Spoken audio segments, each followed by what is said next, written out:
My mother waited until the birthday candles were lit, until everyone at the table was smiling, to whisper to my father, "It is time. Tell Lucas to change the locks at her apartment." And no one asked why, not even me. That was the moment I realized what I always feared was true. My family did not love me. They managed me. The restaurant was perfect, of course. Marilyn Knox never did anything halfway. White tablecloths, crystal glasses catching the light, servers who moved like shadows. She had chosen the private dining room at the Monarch in downtown Austin, the kind of place where appearances mattered more than appetite. 23 relatives gathered for what they thought was my 32nd birthday celebration. They had no idea they were actually witnesses to something else entirely. I watched my brother Lucas stand up from the table without hesitation. No questions, no confusion, just immediate obedience, like a soldier receiving orders. He grabbed his keys from beside his plate and walked out while our aunt was mid-sentence about her vacation to Napa Valley. The conversation barely paused. That is how normal this was in our family, disruption disguised as routine. My father, Charles Knox, continued cutting his steak with surgical precision. He had perfected the art of being present but absent, a skill he developed over 35 years of marriage to my mother. When relatives asked where Lucas went, Dad simply said, "Running an errand for Marilyn," as if breaking into his sister's home was equivalent to picking up milk from the store. I traced my finger along the rim of my water glass, feeling the smooth edge while my chest tightened. My apartment was my sanctuary. After the divorce, after moving back to Texas with my 6-year-old daughter Emma, that two-bedroom space in South Austin was the first thing that felt truly mine. No one else had a key, or so I thought. Marilyn held court at the head of the table, her silver hair perfectly styled, her navy dress impeccable. She smiled at our relatives, asking about their children, their jobs, their renovations. But her eyes kept drifting to the door, waiting. She had orchestrated this entire evening not to celebrate me, but to control me. The birthday dinner was just staging. If you are watching this from Austin, or anywhere across the country, drop your city in the comments. I want to know who else recognizes this feeling, sitting at a family table while your boundaries are being quietly demolished. An hour passed before Lucas returned. The cake had been served, chocolate with raspberry filling, his favorite, not mine. When he walked back through the door, his face was colorless. He moved directly to our mother, leaning down to whisper something in her ear. Her expression shifted from satisfaction to confusion, then to something I had rarely seen, fear. "What do you mean there is police tape?" she said, louder than intended. The table went silent. Forks suspended midair. My cousin Margaret actually gasped. Lucas glanced at me, then back at our mother. The door was already open. Police were there. They said it was a crime scene. I set down my glass carefully, deliberately. A crime scene? My mother's jaw tightened. "This is not the time or place. When would be better?" I asked. "When you successfully had my locks changed without my permission. When you violated my privacy on my birthday. Tell me, Mother, what exactly were you hoping Lucas would find in my apartment?" The silence that followed was spectacular. 23 people suddenly became very interested in their dessert plates.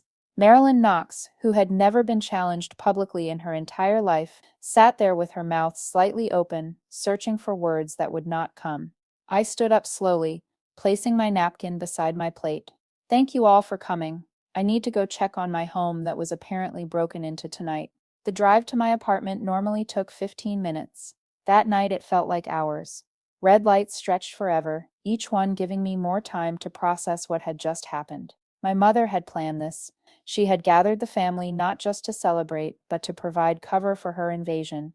The more I thought about it, the clearer it became. She needed witnesses to make it seem normal, routine, acceptable. When I pulled into my complex, 2 police cruisers sat near my building, their lights painting blue and red patterns across the limestone walls. An officer approached as I got out of my car. "Are you Ava Knox?" "Yes. This is my apartment." He introduced himself as Detective Rains, a tall man with kind eyes and a notebook already in hand. "Your neighbor called it in. She saw a man trying to force your door open around 7:30. When patrol arrived, the door was ajar, but the suspect was gone. We have secured the scene. Nothing appears to be stolen," he continued. "But you should check, to be sure. Do you know anyone who might have tried to access your apartment tonight?" I hesitated, then said it. "My brother Lucas Knox. He was sent by my mother to change my locks. Detective Rains looked up sharply. Without your permission? Without my knowledge. He wrote something in his notebook. That is breaking and entering, Miss Knox. Family or not. We walked up to my apartment together. The door hung slightly open, yellow tape creating an X across the frame. Inside, everything looked normal at first glance. My furniture untouched, my television still there, my laptop on the coffee table where I had left it. But something was wrong. The photos on my bookshelf, pictures of Emma and me at Zilker Park, at her kindergarten graduation, at the beach in Galveston, they were all turned face down. Detective, I said, my voice shaking. Those pictures. He followed my gaze, flashlight sweeping across the shelf. Someone took time to do that. This was not a robbery. On my kitchen counter sat a white envelope that had not been there this morning. Detective Rains handed me gloves before I touched it. Inside was a single key and a typed note. Some doors were never meant to be opened. Others were never meant to be closed. Does this mean anything to you? He asked. I stared at the key. It was old brass with a number etched into the head, 247. I have never seen this before. We will dust it for prints, Detective Rains said. In the meantime, you should stay somewhere else tonight, and Miss Knox. You might want to ask your mother what she was really looking for. I spent that night at a hotel with Emma, who thankfully was at her father's for the weekend, and missed the entire ordeal. I sat on the bed, turning that key over in my hands, trying to understand what door did it open. What was my mother so desperate to find or hide? The next morning, Detective Rains called with information that changed everything. We traced a payment of $500 made yesterday to a man named Tommy Harwood. He works maintenance for several apartment complexes in Austin. The payment came from an account registered to Marilyn Knox. She hired someone to break into my apartment. It appears so, but here is the interesting part. Harwood says she did not want him to steal anything. She wanted him to retrieve something specific from your closet, a manila envelope that she claimed belonged to her. I walked to my closet, pushing aside winter coats and old boxes. In the back corner was a filing box I had brought from my grandfather's house after he died 2 years ago. I had never fully gone through it, just moved it from place to place. Inside, beneath old tax returns and birthday cards, was a manila envelope with my name written across it in my grandfather's handwriting. Inside were documents I never knew existed. Property deeds for a ranch in Fredericksburg, mineral rights for land in West Texas, and a will dated 1 month before his death. Everything was in my name. Not my mother's, not the family trust, mine. Attached was a handwritten note. Sweet Ava, your mother will tell you I was not in my right mind when I did this. She is wrong. I see how she treats you, how she diminishes you while elevating Lucas. This is my attempt to give you what she never would, autonomy. The key to the storage unit is hidden separately. Unit 247 at Hill Country Storage. Everything inside is yours. Do not let her take this from you. My hands shook. The key from the envelope? 247. My grandfather had hidden assets from my mother and left them to me. She must have recently discovered the will and panicked. The birthday dinner was her cover to retrieve these documents before I found them. If this story reminds you of anything from your own life, even the smallest feeling of recognition, hit that like button. It tells me these stories need to be told. I called my mother that afternoon. We need to talk. My apartment, 5 o'clock. I do not think that is appropriate given 5 o'clock, mother. Or my next call is to my attorney. She arrived at exactly 5, wearing sunglasses despite the overcast sky. Her confidence was forced. Her usual armor of superiority cracked. She entered my apartment like she was walking into a courtroom. You hired someone to break into my home, I said. That is a misunderstanding. Stop. I held up the manila envelope. I found what you were looking for. Her face went pale. You do not understand the situation. Then explain it. She sat down carefully on my couch, removing her sunglasses with trembling fingers. For the first time in my life, Marilyn Knox looked fragile. Your grandfather was experiencing cognitive decline in his final months, she began. That is a lie. He was confused, manipulated by his nurse. Mother, stop lying. His nurse did not write this note. He did. His handwriting, his words, his choice. She stood up abruptly. That property has been in our family for generations. It belongs to the estate, not to you personally. According to these documents, it belongs to me. You would tear this family apart over property? I almost laughed. You broke into my home.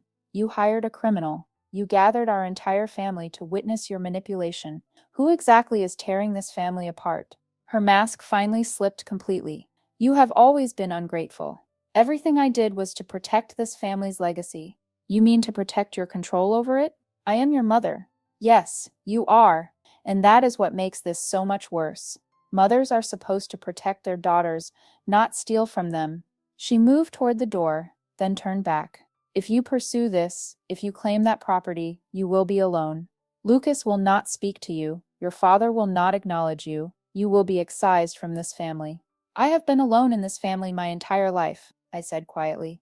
The only difference now is that I will be alone with property in my name and boundaries you cannot cross. She left without another word.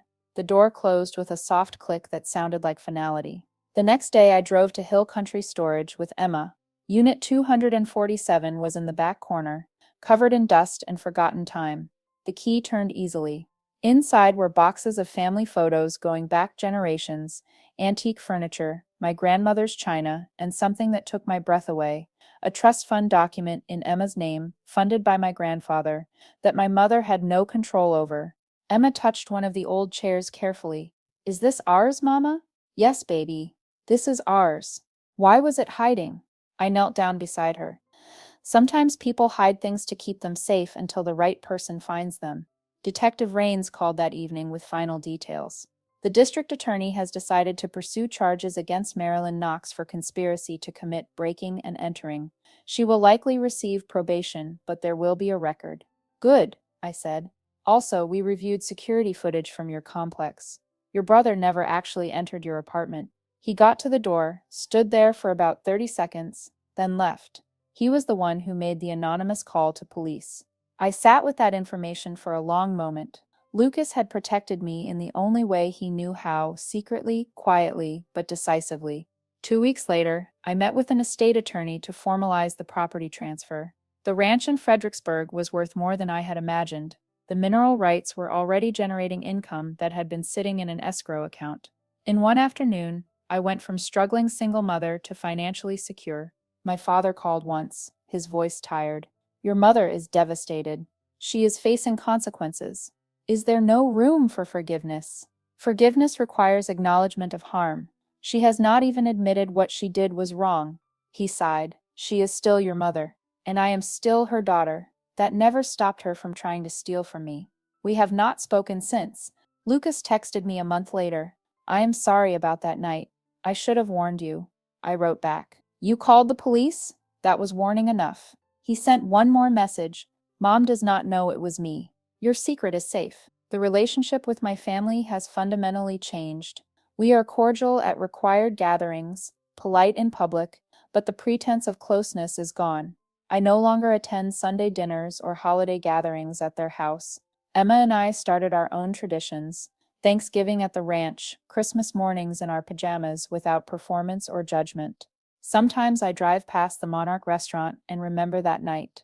The birthday dinner that was never really about my birthday. The locks that were meant to be changed. The secrets that were meant to stay hidden. But mostly I remember the moment I stood up from that table and chose myself for the first time. The ranch in Fredericksburg has become our weekend escape. Emma has her own room there, painted purple at her request. We raise chickens, grow vegetables, and watch sunsets from the porch. My grandfather built with his own hands.